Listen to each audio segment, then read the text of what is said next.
As I'm writing this, it's early July. This story took place at the beginning of summer. I usually try to hang around my college town or travel to Europe in the summer as a way to avoid going home, but that wasn't a possibility this time around. I found myself reluctantly returning home at the beginning of the summer. I just had to make it through 1 week, and then I'd be on a plane to Germany. I didn't really feel like seeing any of my old friends, but I wasn't too keen on staying home either. So I found myself waking up early and spending my entire days hiking, watching movies, or even just driving around aimlessly. It was my last day home. I was getting bored of the stuff I had been doing and wanted to do something a little more exciting. My friends and I used to train hop, one of the many unruly activities that I had since cut out of my life. I decided what the hell and drove to a secluded set of tracks I knew about. Freight trains always passed through here, so I knew there would be many options. The tracks were surrounded by trees and various flora, part of the reason I had chosen them.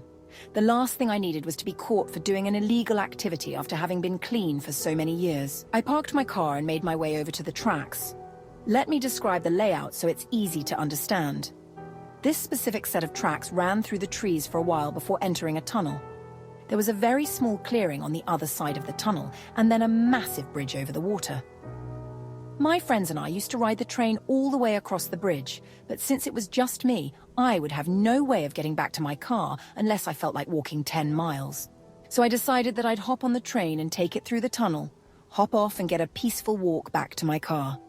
I walked along the tracks and waited for a train to pass. It was probably 2 or 3 in the afternoon. Finally, after about 10 minutes of walking, I started to feel the familiar vibration in the rails. I quickly ran to the side and tried my best to stay out of sight. Usually, as far as I know, freight train conductors didn't care enough to report people walking along the tracks, but I didn't want to take any chances. The train passed and I waited for a good amount of cars to go by before emerging from my hiding spot.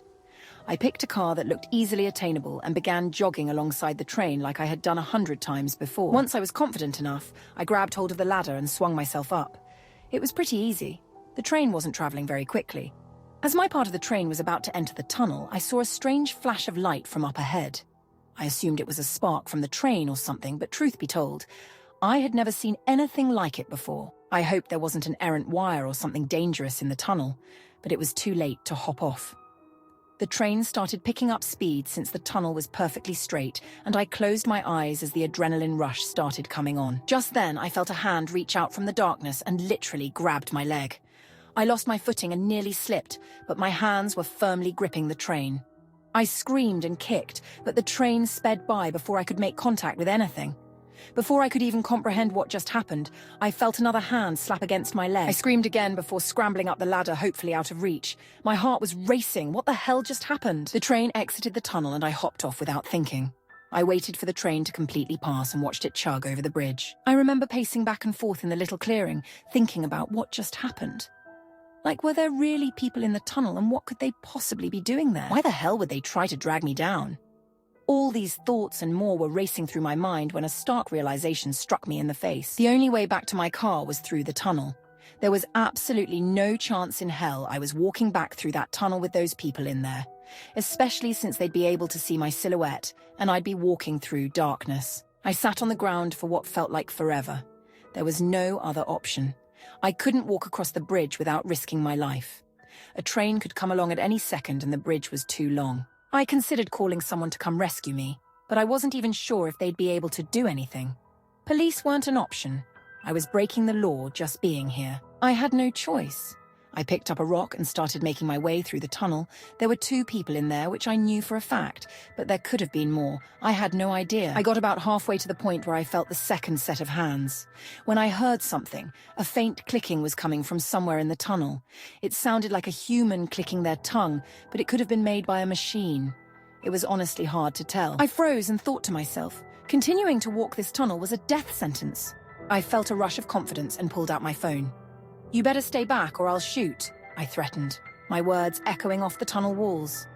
There was a moment of silence. The clicking stopped as quickly as it had begun. I was obviously bluffing about having a gun, but I figured it was better to bluff than just walk in silence.